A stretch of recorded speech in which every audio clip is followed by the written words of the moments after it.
नमस्कार मित्रों, मैं हूं डॉक्टर रामजी भाई। आपके लिए एक छोटी सी कहानी लेकर आया हूं। आइए कहानी का आनंद लेते हैं। बड़े शहर के एक छोटे से मोहल्ले में एक बुढ़िया रहती थी। बहुत दिनों से बुढ़िया ने 1 रुपया बचाकर अपने पास रखा था। एक दिन बुढ़िया के मन में आया, क्यों ना इसे शहर के बड़े सेठ को दे दूं, वह अपने व्यापार में लगा दे, बाद में हम ले लेंगे। एक दिन हाथ में 1 रुपया लेकर वह सेठ जी की दुकान पर पहुंच गई और काफी देर तक आते जाते ग्राहकों को देखती रही। जब सेठ की नजर उस बुढ़िया पर पड़ी तो उसने पूछा, तुम क्या देख रही हो माता जी? बुढ़िया बोली, सेठ जी, तुम कितना कमा लेते हो? सेठ ने चश्मा ऊपर करते हुए उसे पूरी तरह निहारा और विश्वास जम जाने पर कहा, साल में 2 गुने हो जाते हैं। पर तुम ये क्यों पूछ रही हो? बुढ़िया बोली, सेठ जी, मैं बहुत गरीब हूं। जैसे तैसे करके बहुत दिन में यह 1 रुपया बचाकर लाई हूं। सोच रही हूं कि यदि आप इसे अपने व्यापार में लगा लें तो मेरा भी कुछ भला हो जाएगा।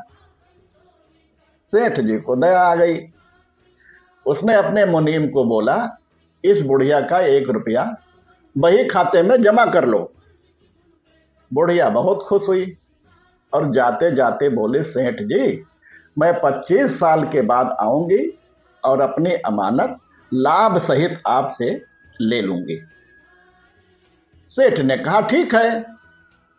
बात आई गई हो गई। 25 साल बाद बुढ़िया सेठ से अपने रुपये वापस लेने आई। सेठ जी ने मुनीम को बोला, इसे 10 रुपये दे दो। बुढ़िया बोली, नहीं सेठ जी, मेरे रुपये का जितना हिसाब बना हो उतना दे दीजिए। सेठ जी ने बात को खत्म करने के अंदाज में कहा, मुनीम जी, इसे 100 रुपया देकर छुट्टी करो। लेकिन बुढ़िया इस बार फिर बोली कि नहीं सेठ जी, जो मेरा हिसाब बना हो सो दीजिए। हार कर सेठ जी ने मुनीम को हिसाब लगाने को कहा। हिसाब लगाने के बाद मुनीम का सिर चकराया और उसने सेठ जी के कान में कुछ कहा। सुनकर सेठ के होश फाख्ता हो गए। अब आप सभी के लिए यह प्रश्न है कि मुनीम ने कितने रुपये का हिसाब सेठ जी को बताया होगा। हाँ, आपको ईमानदारी से पोस्ट पढ़ते ही बिना हिसाब लगाए अपनी अनुमानित राशि बतानी है। बाद में हिसाब लगाकर सही राशि पोस्ट के उत्तर में दे सकते हैं, ताकि सभी को रुपये की वैल्यू पता चले। ऐसी ही कहानी सुनने के लिए आप इस चैनल को लाइक, शेयर एवं सब्सक्राइब करें तथा घंटी अवश्य दबाएं। अगली बार फिर ऐसी ही किसी नई कहानी के साथ आपसे भेंट होगी। तब तक के लिए सभी को नमस्कार।